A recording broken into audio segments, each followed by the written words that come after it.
What is going on, everybody? This is the Wraparound with your guy, Pat Bedard, and I am joined by a special guest. And, guys, we're going to talk about the Phils and all our crazy, and Dave Dombrowski's big interview, and the Flyers. If this team's just going to be another trending down water after seeing the Sam Harrison play. But right now, I mean, listen, it is fall time. It's just right on the corner. Actually, Wednesday.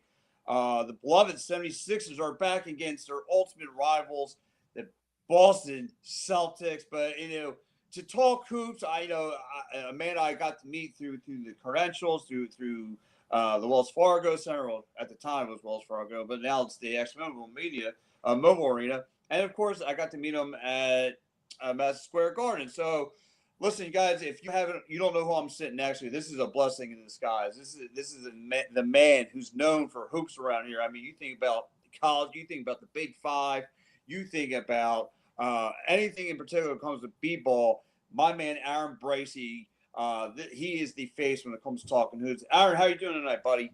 Doing great, Pat. Thanks for the introduction. That's awesome. Really happy to be with you tonight and looking forward to talking some sports.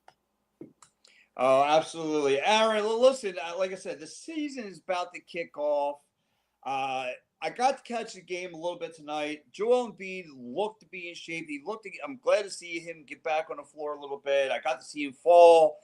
I'm biting my nails as I saw this guy fall on the floor. We had, take a deep breath.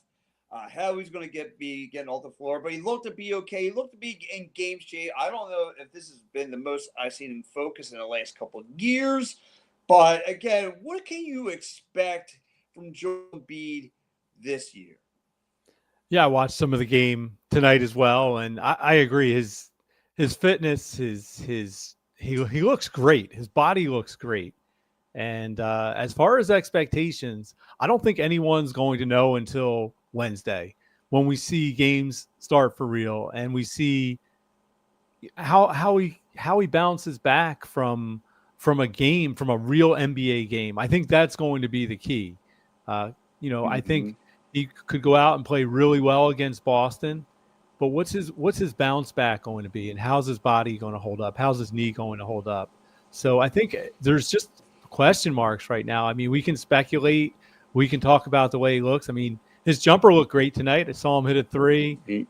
His fitness looks good. His body looks phenomenal. But it's just a matter of can he withstand the rigors of an NBA season.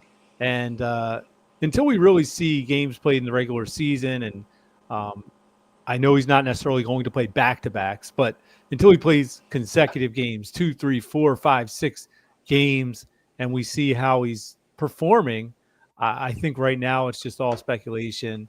But I do think that his mindset is in the right place. I was at media day when he spoke, and I think he is in the right frame of mind where he's really looking, I don't think to prove to anyone but himself that he is the Joel Embiid um, that he's always been. And quite frankly, Father Time is ticking. There are, his window and the Sixers' window really is closing very quickly. And if this season doesn't come together with him and with a somewhat healthy Paul George, I think, quite frankly, I think they're going to have to, come up with some other ideas here.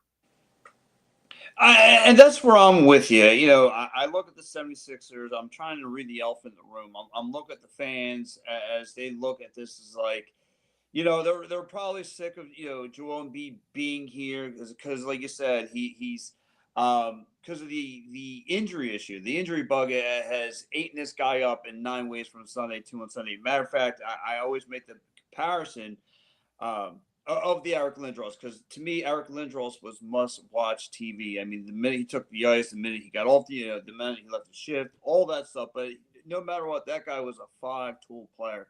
And now when I look at Joel Embiid, because we know what the talent is. I mean, I had never seen a 7-footer who can drop threes like that, who could draw the 301s and still take it to the rack, who could facilitate the way that he does. I mean, he demands the wing coverages and all that stuff. But he's so good and so talented. And now that the injury bugs has been eating up this guy, it's kind of remind me of how Ryan Howard kind of went out on his career, and it's just to me it's just not fair because again, and people are always going to go back.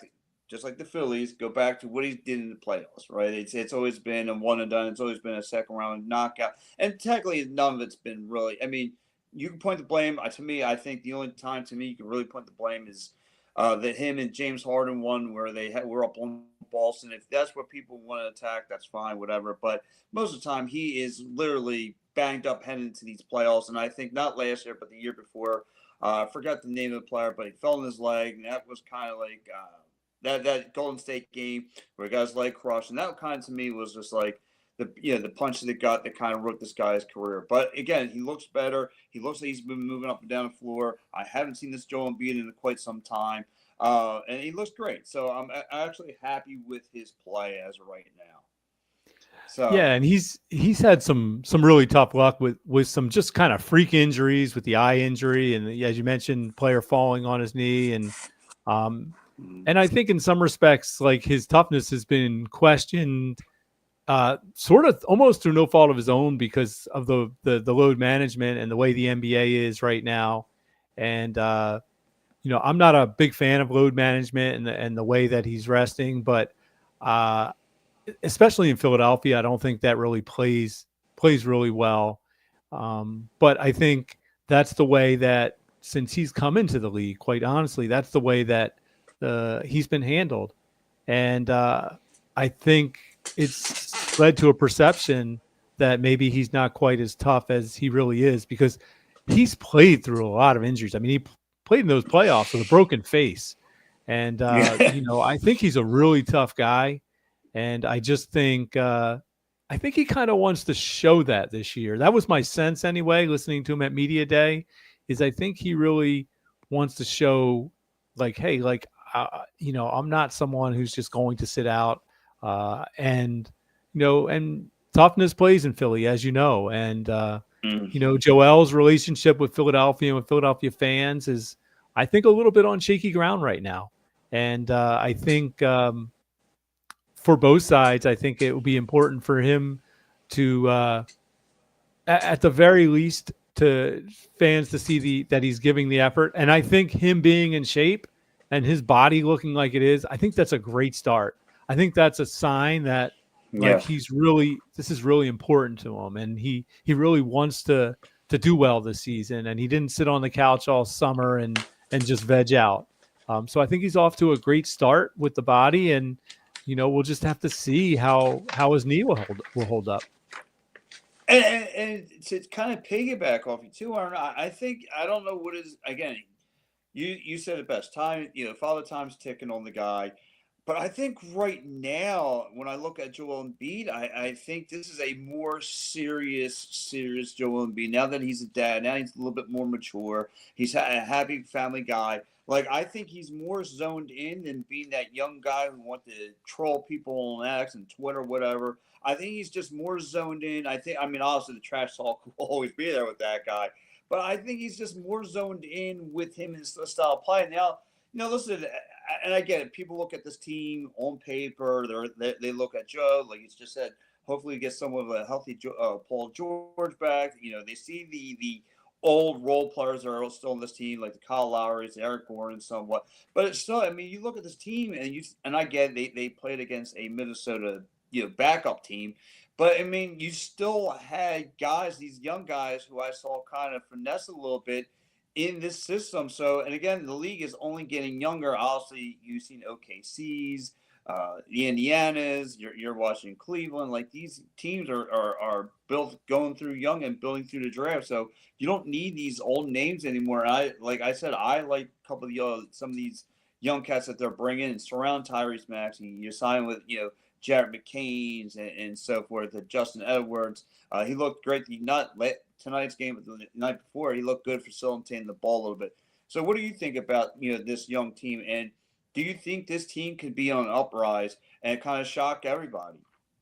Yeah, I think to your point is a great point. It is a young man's league. You need to be quite honestly, you need to have the 19, 20, 21, 22, 23-year-olds, the freak athletes. And, I think they have a really good one in VJ Edgecombe, and we saw a great game from him tonight, in all aspects. But it's just a preseason. I don't really put a ton of stock into it other than the fact that, like, he does look like a promising player. I really think it was an excellent pick.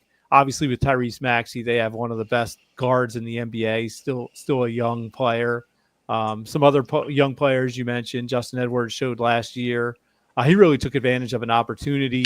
Local guy and has done really well. Mm-hmm. Kelly Oubre has showed flashes. So they had, and some other guys you mentioned, McCain. He's had a bunch of injuries, and again, he's been bitten by the injury bug here again. I think he's a couple weeks away from getting back to really practicing. So I don't know what his status will be. To depend on him to contribute at least early in the season.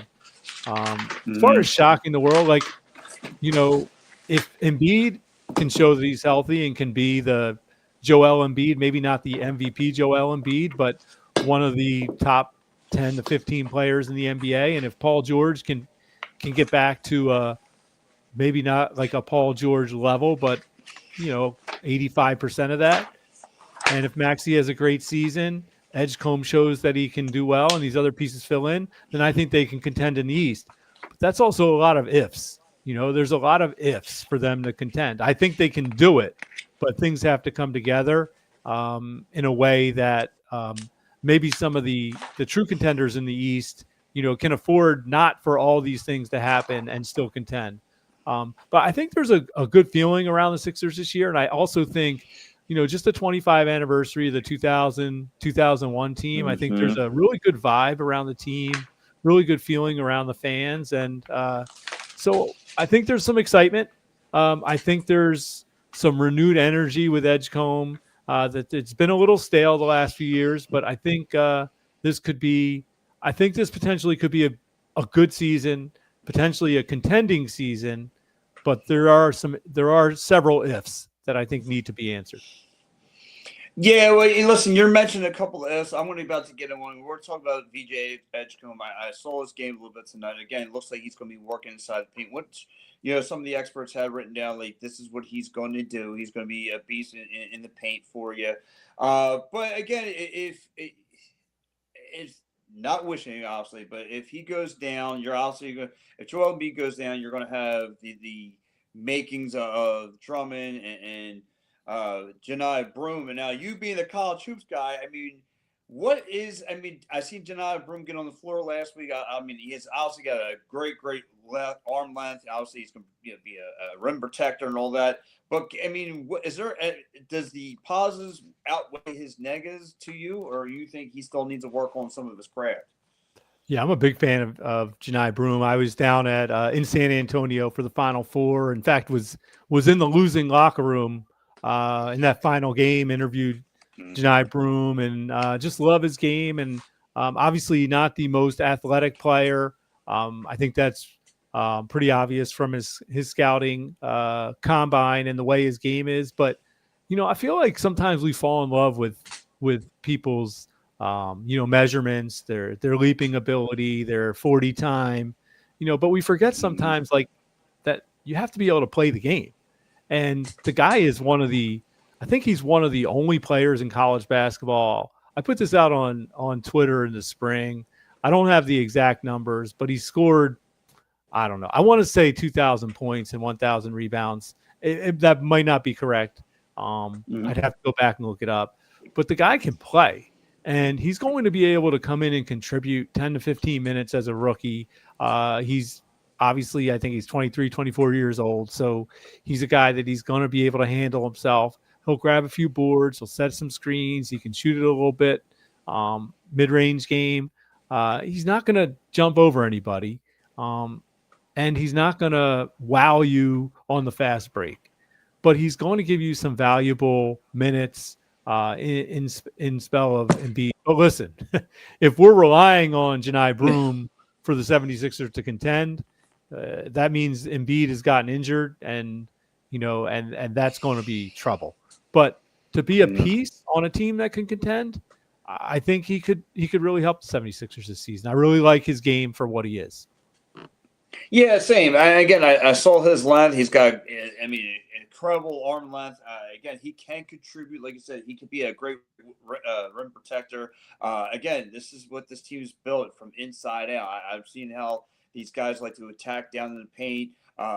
To me, I think the big question is now I saw obviously in the second half of this game, and again, like you said, you don't put too much stock into a last minute preseason game, but still for this team, again, you've seen the Quentin Grimes, the Maxies of the world just kind of scoring off transition, scoring off the perimeter, getting their open shots. This is the kind of stuff that kind of gets the momentum of the ball rolling a little bit. Again, now obviously you're going to go up and face that beast up there. It's going to be two different worlds. So, but anyways, like I said, I like what I'm seeing though. I do want to, like I said, I'm not going to be too over optimistic. If this team can get themselves back into the playoffs, hey, I'll be okay from there. I mean, I get it. Everyone's got Joel Embiid must finish the story or bust, and to me, you just can't do that with his stage not right now. It's like you said, he's battled through so many injuries, and I think to actually believe it, I think this is one of his. Obviously, you had your runs with Ben Simmons. You had your runs with James Harden, but to me, this is a younger group. He's the daddy. He's the teacher. And this is right now, it's all eyes are underneath him and taking his leadership. Yeah, no doubt. And I think he kind of will relish that role, to be honest. I think he will like being the elder statesman on the team. And, and I think you mentioned earlier that he's kind of seemingly matured. You don't see the Joel Troel on Twitter, which is fine. I mean, that he was playing great when he was doing that stuff. I don't think it was taken away from his game, but I think, we all, prioritize different things, but he has a family now. He doesn't have time to be, trolling people on Twitter like he did. At least I wouldn't expect him to have the time as a father of three, myself. But so yeah, I think he will relish this role, and I think if his body can hold up, I think the Sixers can do good things. And it's a big if. I know Ryan on YouTube put a comment in and said he comes in shape, and then throughout the season, maybe not so much. So we'll see. I mean, it's tough. An NBA season, 82 games. It's all the travel. It's a lot on your body, and Joel's body has been through a lot. So let's see what happens. We'll see what happens. But listen, I'm pretty sure that. Listen, they're going to honor the throwback jerseys of the 2021 season, the Iverson jerseys, and so take us. Aaron, you're getting ready to finish and wrap up a book. So your second one. So obviously, talk about this book that's coming up, and talk about where'd you get so hungry to write books all of a sudden? Yeah, well, I always wanted to be a sports writer. From the time I was in high school, I would read the Philadelphia Inquirer. Bill Lyon was a columnist, and I wanted to be like Bill Lyon. I wanted to be a sports writer, and I figured to be a good writer, I needed to read good books. So I printed out the top 100 sports books of all time, and I just started reading them one by one because I wanted to be a good writer, and I thought it would help me become a better writer. And as I started reading these books, I was like, man, I'd love to write a book one day. And it took me a long time to actually get to that point because I would come up with some ideas, but the ideas had been taken. And also I was, life happens, busy, family, work, etc. Finally, I was able to get A Soaring Season published in March, my first book. And it was exhilarating. It was everything I hoped it would be and more. And during the process, I was like, I really would like to do this again. And I wrote down about 10 or so ideas that I had for a second book. And I kind of started and stopped on a couple of the other ones, which I do hope at some point I'll come to fruition. And then I finally settled on the Iverson book because that team, that 2000-2001 76ers team, is one of the most beloved sports teams in Philadelphia sports history. Mm-hmm. And Allen Iverson is not only beloved in Philadelphia, but he's a cultural icon. And so I just thought the interest would be there, frankly. And also, I wanted to learn more about the team. So I just set out. I started in June. I started with my research, and I've gotten through the entire regular season. I've gotten through the first round series of against the Pacers, and I've gotten through the first 4 games of the Raptors series, which was the second round. And I'm almost through my research. I've done a bunch of interviews, and I have several interviews, many more interviews to come for the St. Joe's book. I mentioned to you prior to the show that I interviewed 90 people. I'm planning That's on incredible. yeah, I'm planning on interviewing more than 100 for this book, and it's been awesome, Pat. I can't tell you how exciting it's been to go back and relive some of the memories that I went through. I covered that team for the Associated Press and the Trenton Times. I remember being there for many of the games, but I was not a beat writer, so I wasn't at every game. But just kind of learning things that I kind of already knew, but also discovering things that I had no idea about, both from research and from talking to people. And I'm expecting to do a lot more interviews and learn a lot more. And I can't wait to share the story, because I think fans are going to really, fans who were there, people who were there 25 years ago are going to love kind of reliving it. And people, younger fans who know Iverson, know the team, but maybe don't know a lot of details about the team, I think are going to enjoy learning about that team kind of for the first time or in a new way. So it's been exciting. The book is probably a couple years away. I'd say like early 2027 is kind of the sort of the we're targeting. Still in the kind of negotiations with the publisher, so we haven't finalized all that, but we're getting closer to the finish line. I'm confident that's going to happen soon, and it's been awesome. It's been so much fun. Yeah, listen, Aaron. Listen, you're taking me back through a time, and honestly, that run. I was just a freshman in high school, but again, you talk about a culture icon that Allen Iverson was, and again, to me, like obviously being a 4 for 4 guy, a guy who covers a lot of sports in this town, and the way I'm from Charles Barkley, and part of me was like that basketball after Barkley left was kind of empty because they weren't really that relevant. I mean but then you start to see Stackhouse, but Iverson really kind of changed everything as far as and like you said, not just a Philadelphia icon. I mean, he is a culture-wide NBA legend, and again. I thought he was going to be able to finish the story between him and Mutombo, but again, you ran up against a juggernaut Laker team with Kobe, with Shaq. I mean, it's not easy to take down those two, that combination, that tag team, but it's still to sneak even game one from those guys. Again, it was still an incredible run. Again, going back to that old school early 2000s basketball 76ers logo, I thought was the most dopest logo. I'm glad they're going to go back to it. I even remember having a pair of Iverson shoes. Yeah, I still have those things. So yeah, it was like I said, it's giving me goosebumps even talking about it, because again, it's taking me back to my freshman days in high school. So yeah, it's giving me chills. Yeah, and you hit the nail on the head. Those Barkley teams are really good. I remember those teams. The late 80s, early 90s with Rick Mahorn, Barkley, Hersey Hawkins, Johnny Dawkins. Those were really good teams.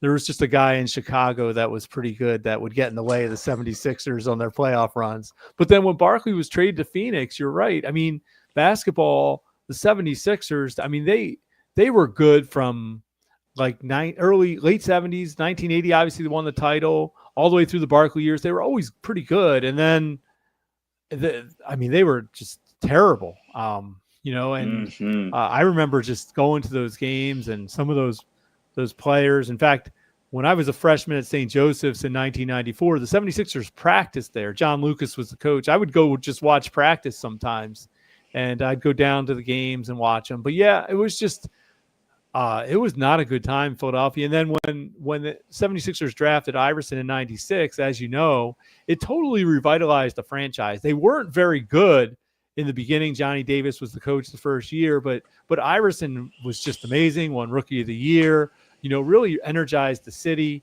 And then when they brought Larry Brown in, and Larry Brown geniusly figured out how to win with Iverson, moved him off the point guard, brought Eric Snow in, uh, brought in all these kind of blue collar lunch pail players, the Tyrone Hills, Aaron McKees, Mm-hmm. George Lynch, and those guys didn't need the ball.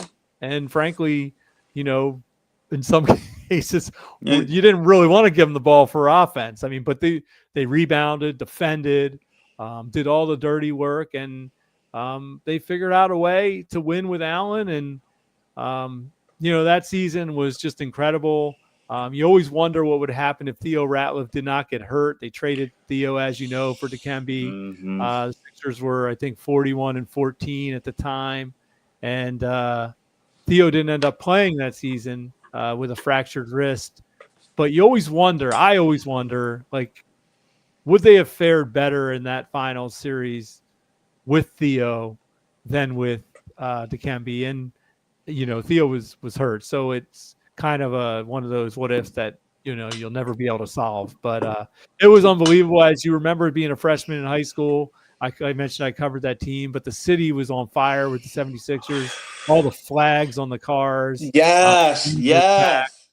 And it was just so much fun that season. And just talking to people, there's so much joy when I talk to people about that team. And you mentioned your goosebumps, and that's why I think people are going to really enjoy the book once it gets to the finish line. And again, Aaron, it's that's why I love this town, because again, this town will eat and breathe with all these talents. And it's funny because I'm pretty sure you've come across it. I've come across it. You always hear the guys, well, listen, I don't watch hockey, or I don't watch hoops, or I don't watch baseball, or whatever. And it's funny because when one of the four teams becomes something, when you see the story that's being built from the team, that the run they're going to go on, and all those things, right? Everyone gets so behind that squad. And like you said, I remember, again, people that summer, people riding up and down Tarzell and Benner, waving that little flag, waving the Sixers flag, everyone outside. And of course, Lakers being the one of the 76ers rivals, they were just hoping for the big win. And again, the win over Toronto and all that stuff. I mean, it just, like I said, it gives me goosebumps, and an incredible time for hoops. I mean, you had Iverson, you had Vince Carter, who was just putting on a showstop during the dunk competition. You had Kobe, you had Shaq. I mean, what a great trio of hoops and stars back then too. And having one of our own be maybe not the tallest guy on the floor, but obviously had the biggest heart on the court. So. And again, it just embraces Allen Iverson in the way he is. And again, every time he comes to South Philly, I mean, it is just open arms all day long. I mean, everybody loves him. They really embrace him. And again, I know guys like myself who always want to see him in the 76ers front office role, maybe a scout or a coach, or maybe a play-by-play person or personnel, whatever he could. I definitely think. One day he'll get into that vibe. Yeah, no, it's fun. A couple things from that. It's funny you mentioned how there were those stars back then with Allen and Vince and Kobe.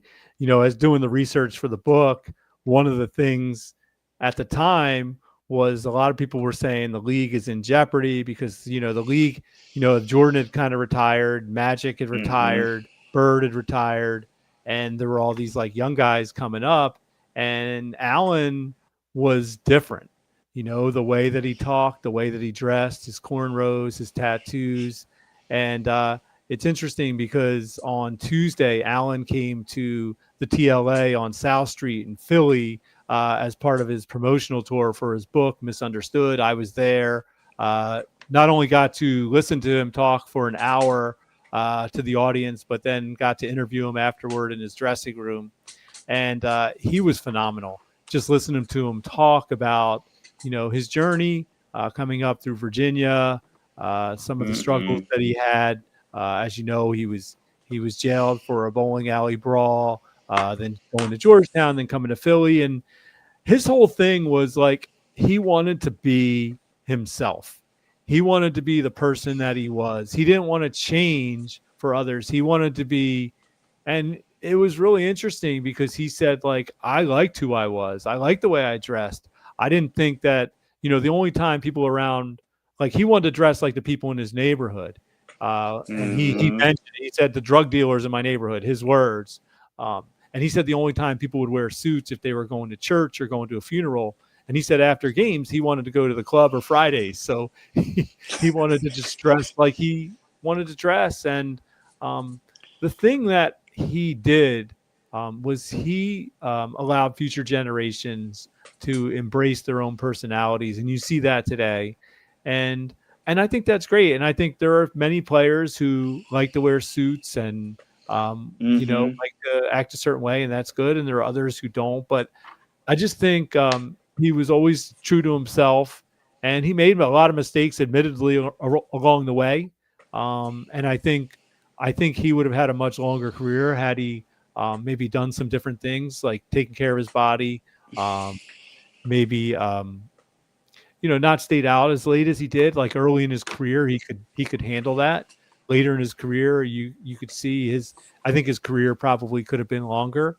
Um, and but unbelievable the way he played.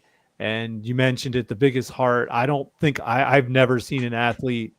Maybe Brian Dawkins in Philly would be the only comparison. Um, Pete Rose played that way. Larry Boa, I was a little young for those guys. Maybe a Chase Utley, but just guys who left it all on the field. Allen Iverson said that he played Yeah. every game like his last. And it was funny on Tuesday, he was talking about the current NBA, and I'm going to talk about this a little bit in the book, but he was talking about load management. He said like he could not imagine a team resting him. He said that would be like a suspension. He said, "What do you mean rest me?" Like you remember you couldn't even take him out of the game for like a minute without him getting mad, and he'd play with all kinds of injuries. I remember once he swallowed blood, so he didn't have to go off the court because if he had blood showing, they'd take him off the court. Just an absolute warrior, and I think that's why Philadelphia fell in love with him. Yeah, and you're right. This is why people appreciated Iverson. Aaron, you're absolutely right. I mean, he just had the dog in him. If you want to talk about who had the dog mentality, I think he kind of for guys like you and I, he was the dog of the 2000s. He kind of brought that out. Like you said, you couldn't yank him off the court. He wanted to scrap every 2 minutes. And again, he was tough to defend. He was fearless. He was underneath the rack. I mean, he would take to the rack with no problem. Again, I know Jordan was a little past his prime, but still for him to put the moves on Jordan, the walkover on Fisher, I mean on Lil rather, I mean he was such an incredible force, and like you said, there are Philadelphia athletes that go in there. One just passed away not too long ago, the great Bernie Perrant, who again another one I've seen. I've watched older tapes of this guy obviously going after pucks and chasing them down. And like as they say, only Lord saves more than Bernie. But again, you got him, you got Iverson, you got Utley. I mean, guys who just come in there and, like you said, just leave it. And that's why they become so beloved. Reggie and all those guys, because you see someone who dominates their position so well. It's hard not to like someone, especially like a guy like Iverson, being that Dave versus Goliath kind of guy, who's this who's this 6 foot guy, how long is he going to survive in the NBA? And he made a career out of it. And like you said, unfortunately some of the off the court issues got the best of him in some situations, but hey, listen, regardless, he changed the game. And he was, like you said, he was a cultural icon for a lot of young superstars still to this day. So but I got to get into you, Aaron, again. Talk to me about a couple of your books here. What was the first one, and what was that like for you? I mean, like I said, you are the man when it comes to Big Five hoops around here. So tell me a little bit about your books here, and how did you get so linked into to Big Five hoops? Yeah, well, I've always liked the Big Five. I've always loved college basketball. Kind of grew up on Philadelphia college basketball. I actually really liked Temple growing up. Those John Chaney teams, I loved John Chaney. I loved the way they played. They had some amazing teams. I remember when I was in high school, teams with Aaron McKee and Eddie Jones were just Mm-hmm. phenomenal. So I really like Temple. I like John Chaney. I ended up going to St. Joseph's and really got to experience the Big Five first as a student and then as a student reporter, and really kind of fell in love with it, and have always loved the history and tradition of Big Five. And so I had been thinking about ideas for books. I started a website, big5hoops.com, and that season in 2023, I was thinking about writing a feature, a 20-year on the 20-year anniversary of the 2003-04 St. Joseph's Hawks. And then I was like, wait a minute, maybe that's the book that I always wanted to write. And so I just started making some phone calls. And once I did my first interview with Marie Wozniak, who was the sports information director at the time at St. Joseph's. And when I hung up the phone with Marie, I said, that's it. It's a book. I know it's a book. I don't know how I'm going to do it, but it's a book. I know I can write. I've written a lot of stories. I've never written a book. I've done a lot of interviews. So I just started doing one interview after another. And, I put my head down and I just poured my heart and effort into it. And yeah, it was just really a dream come true. And that team, that 2003-04 St. Joseph's team with Jameer Nelson, Delonte West, coached by Phil Martelli, what a story. They were a bunch of under-recruited players, an underfunded program. They played in a gym that was not even as modern as many high schools, and yet they finished 27-0 in the regular season. They were number one in the country. They were a broken play away from going to the Final Four that season. And for me, and the message that I hope people get from the book, and I don't think you need to be a sports fan to enjoy the book, although obviously if you're a sports fan, I think you will enjoy it. But for me, the message that I hope people get out of it is that you don't have to be the biggest to beat the biggest, and you don't have to have the best to be the best. And I think that team showed that with hard work and teamwork, perspiration, togetherness, like you can accomplish things that you never dreamed of or that you did dream of. And a lot of people are going to tell you you're too small. Maybe you're from the not from the right side of the tracks. Maybe you don't have the most money. Whatever it may be, whatever people say you can't for this, that, or the other reason. For me, that team showed you that you can. And that's like I was so inspired by learning more about the story, and it's been humbling and gratifying that people have really enjoyed the book, and I've gotten a lot of positive comments, both from people who have read it, from critics, and so it's been it really was a dream come true for me, and really grateful that I was able to publish a book, grateful that somebody's read it, and excited for the next one. So it's been a really, really enjoyable and exciting process. Yeah, and listen, like I said, I've seen you at a couple of bookstores, getting them out, sharing to everybody. And like I said, it's look, and if everyone's watching the show, man, get yourself a copy of. Again, you can see it right behind Aaron. What's the soar scoring right It's there, called A guys. Soaring Season, The the soaring incredible, season. inspiring story of the 2003-04 St. Joseph's Hawks. Yes, I mean, get yourself a copy, and now you see he's working on book number 2. That means Aaron doesn't stop writing. So again, he does a great, phenomenal job. He does, again, covering the Big Five basketball.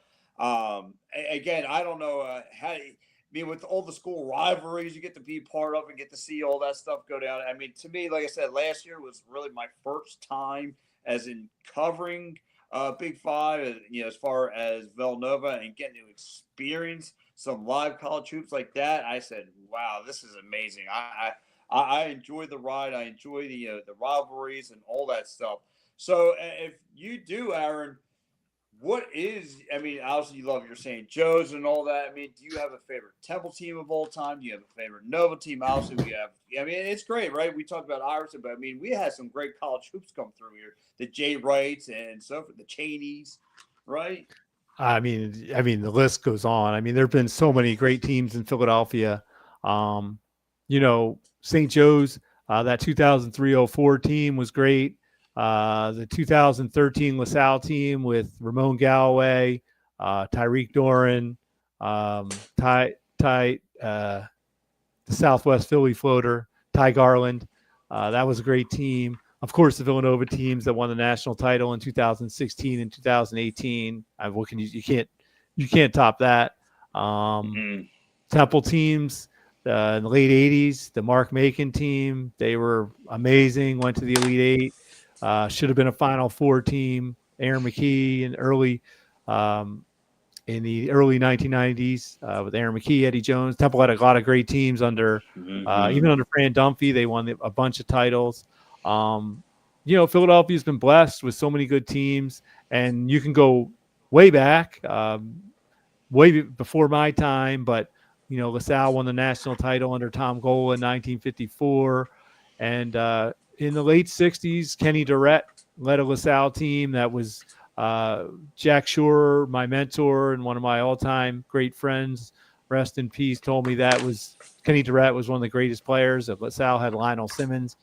I mean, the list could go on. I mean, it's on and on, but the Big Five is hurting right now. They haven't made the tournament in three NCAA tournament 3 straight seasons, and college basketball has changed in a lot of ways. That's made it harder for Big Five teams not named Villanova, and so the rivalries and the excitement has dwindled some. It's still there at times, but it's still an important tradition, and the history is important. It's something that should be honored, and I love it. I'm just doing my part, trying to cover the sport as best I can because it's something that I'm passionate about and something that I enjoy. Yeah, absolutely. Listen, I enjoy your work, and before I gotta let you go, I gotta ask you one more question. I'll see you've been covering the Phillies a lot this year. One, did you expect this outcome? And two, are you happy that Topper's going to be running it back? Yeah, I covered a bunch of Phillies games this year. I had a season credentials since 2008, so I've been there for quite a while. Um, it's hard for me to say. I didn't really know what to expect. Obviously, the talent was there to be a playoff contender, but we saw once they got in the playoffs, sort of the same story as we've seen in the last few playoffs with the offense. And it's an offense that's built on power. And when the power is going, it's a great lineup. But it's just not, and this is baseball in general. This is kind of a beef with baseball in general, not so much with the Phillies. But the hitters don't put the ball in play anymore. It's a home run or a walk. Trey Turner led the National League with a 300 batting average. A 300 batting average was kind of like if you couldn't hit 300 in the big leagues, you couldn't play in the big leagues 10, 15, 20 years ago. So it's not just a Phillies problem, but, obviously they need to do some rethinking about their lineup. I don't know what the answers are. I do think that Mm-hmm. there needs to be more guys who put the ball in play and less strikeouts because we saw in the playoffs. I put the stats out as soon as the Dodgers series ended, what the lineup hit, and compare the pitcher's ERA. I mean, they have the pitching staff to win a World Series. I know the bullpen's a little bit shaky. They had some tough luck this year with Alvarado. I think he would have been good, but they had a staff, bullpen included, that was good enough to win the World Series, and the hitters just didn't come through. And there need to be changes. The Athletic reported today that Nick Castellanos most likely is not coming back. So I expect there to be some changes in the lineup. The big question is whether they'll bring back Kyle Schwarber. I have to be honest. I am actually on the fence about it. I know he hit 56 home runs this year in a contract year. I would tread lightly on a big contract with Kyle Schwarber. And that may be unpopular in Philly. But you also, if you don't re-sign him, you need to replace some of that production. So I haven't scoured free agency to know what the answers are necessarily. As far as Rob Thompson is concerned, I mean, his record is he's done really well as a manager in Philadelphia. You could you could maybe bring in a fiery manager and maybe change the clubhouse sort of the way things have gone. I don't know if that works today. I think Bryce Harper has a lot of pull in the Phillies clubhouse. I think Bryce Harper loves playing for Rob Thompson. I think all the players, except seemingly Castellanos, love playing for Rob Thompson. Um, I think the manager in baseball is generally overrated. I think there's only so much a manager can do, and I think Rob Thompson did a pretty good job in the playoffs.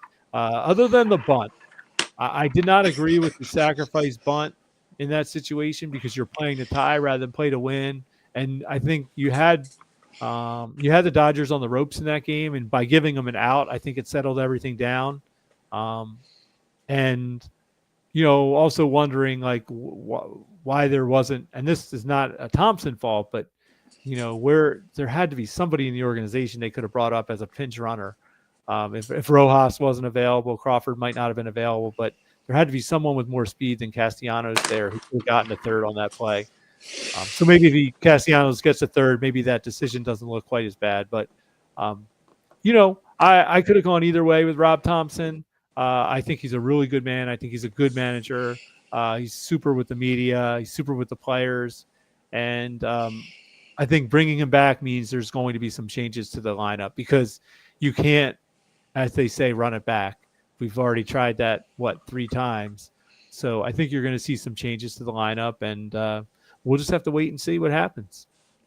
Yeah, and for me, though, Brace, before I let you go, I mean, again, for what I was seeing, again, I agree with you. I mean, I don't think, first of all, with Topper, I don't think he's a bad manager. I mean, he made all the right adjustments through the regular season, right? He took Kyle Schwarber out of the leadoff spot, put him into the DH role, put him in cleanup duties, put him batting third, second, or cleanup duties, and then he took Bryson Stott as your leadoff hitter, who was struggling at the time, brought him all the way down to 8th and 9th, where he got comfortable. He started producing for you. Turner was absolutely excellent. The moves that the front office made by bringing in Harrison Bader, bringing in the Tarantula, bringing in Durant. I thought they did all the moves that they can, but again, when it came postseason time, you take all the way the Kyle Schwarber accolades of the home run, trying to match in the Ryan Howard home run title, and like you said, the batting average title of Trey Turner.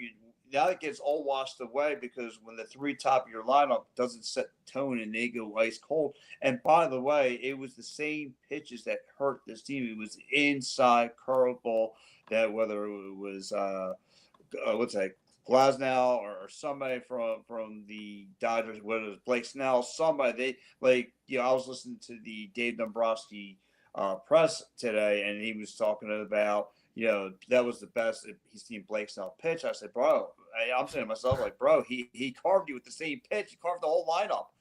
But yes, like you said, they had to shake this up. Like you said, the story of them trying to run it back 2-3 times, it's not working. They keep on trending backwards more than trending forward as far as the postseason. Yeah, and listen, whether I think Kevin Long, surprisingly, it's not, he's the hitting coach. I don't think it's all on him. I think, like you said, I think this team was out to hit the long ball or walk. And like you said, instead of just trying to hit it up the middle, split the gaps, whatever, just play small baseball, play smart baseball. And to me, this is where actually they hurt it. They didn't do as much as base stealing they did in years past, because obviously that's where Rojas was a plus for you, and they knew they didn't have the speed to do that because your guys are in their 30s now. They don't have the speed. It was more of them getting, so you're not playing that 9 game with the opposing pitcher to try to get inside their head, trying to get them off a swivel. Now all of a sudden, now that pitcher is now locked in, and he's just going to carve you up. But listen, before I let you get again, guys, Aaron, where can the people on social media find you and all that stuff?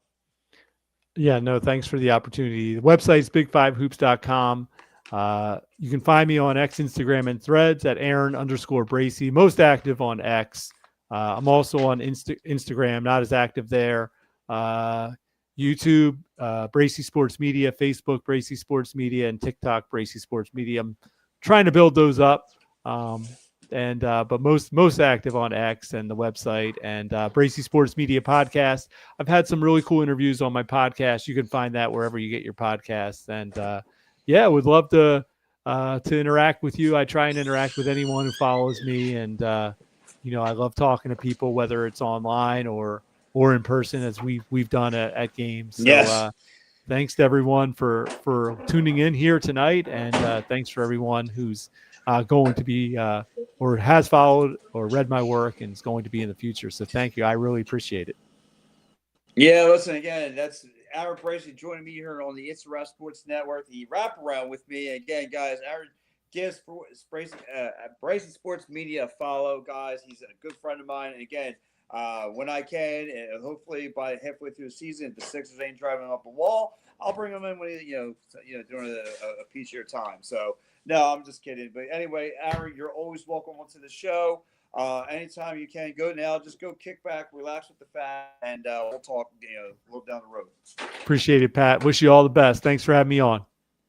Sweet deal, buddy. I'll catch you, guys. That was Aaron Bracy. He does a great job. He covers, like I said, when I think about college hoops, when I think about basketball, he's the guy.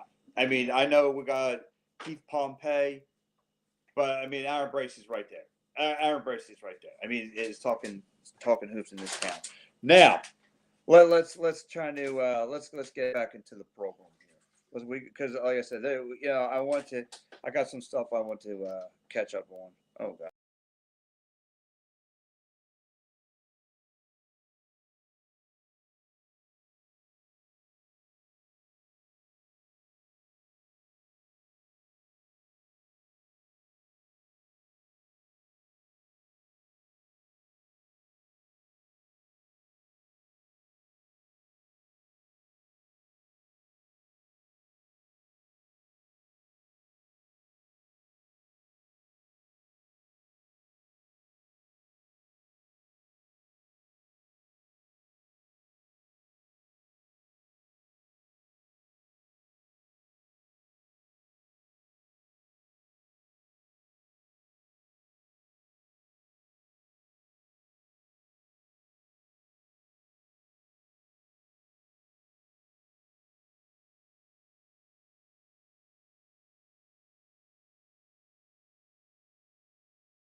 Oh, there I am. Sorry about that.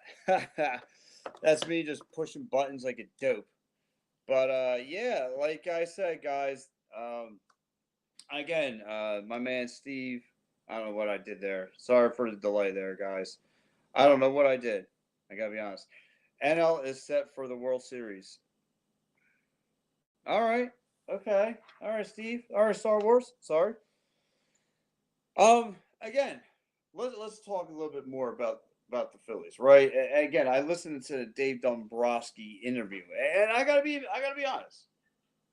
I gotta be honest. Like there's nothing about the Dave Dombrowski interview that excited me. I gotta be honest. And I listened to Matty B on my way into work this morning, and I was like, because Matty B has a tongue that doesn't hide. I'll put it like that. And he goes off. He goes off this morning about, or last night. I called him this morning.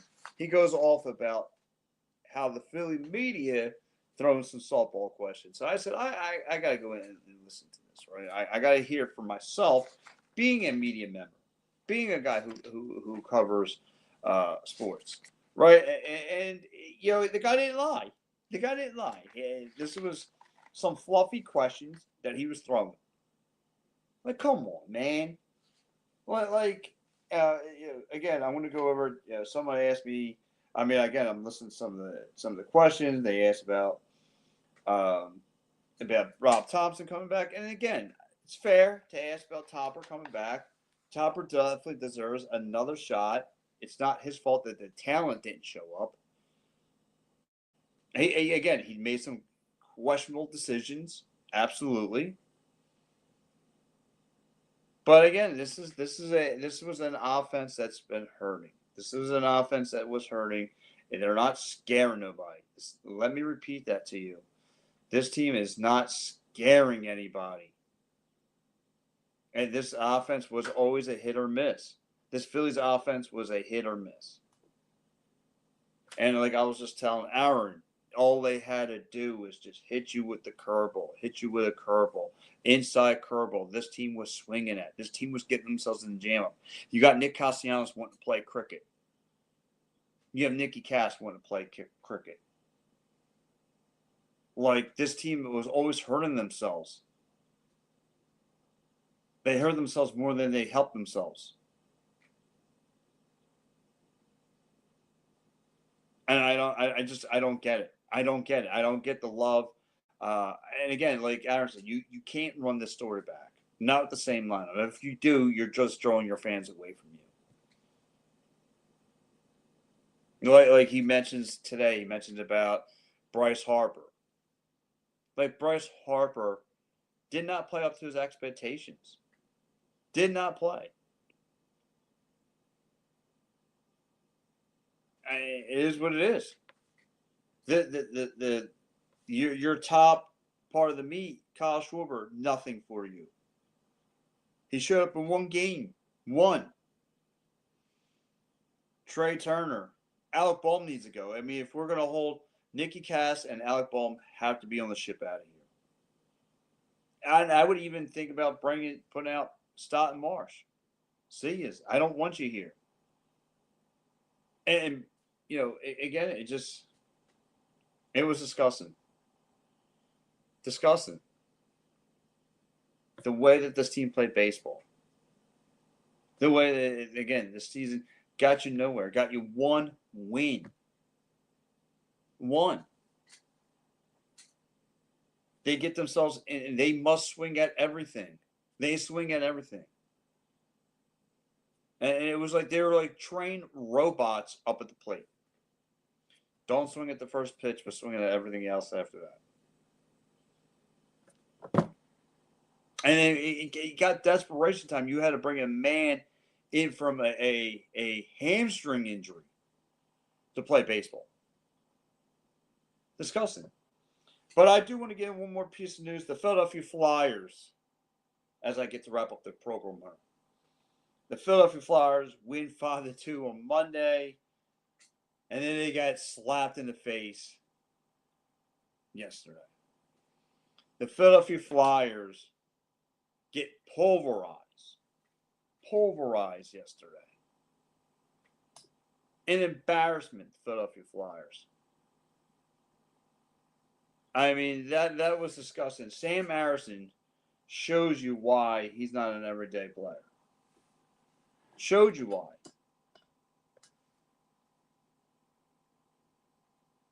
He showed you why he's not an everyday player.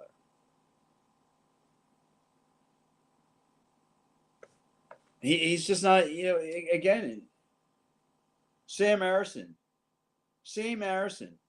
stopped 10 out of 14 shots. He was bad last night. He was real bad. Like, I get it. They played against one of the better teams in the league. I get the Philadelphia Flyers. I played against a heavy offensive Jets team. You still hung in there with them. You outshot them. You spent less time in the penalty box than they did. And you still couldn't do anything. Just dump chase hockey. It's not going to win you games. And I get it. They played against Connor Hellebuyck. One of the better goaltenders in the league. One of the better goaltenders. But again, you saw Sam Harrison just flop like a fish. This is why he didn't start on opening day. This is why exactly why Sam Harrison didn't start on opening day for the Philadelphia Flyers. Now the Philadelphia Flyers, their next 7 out of 8 games are at home.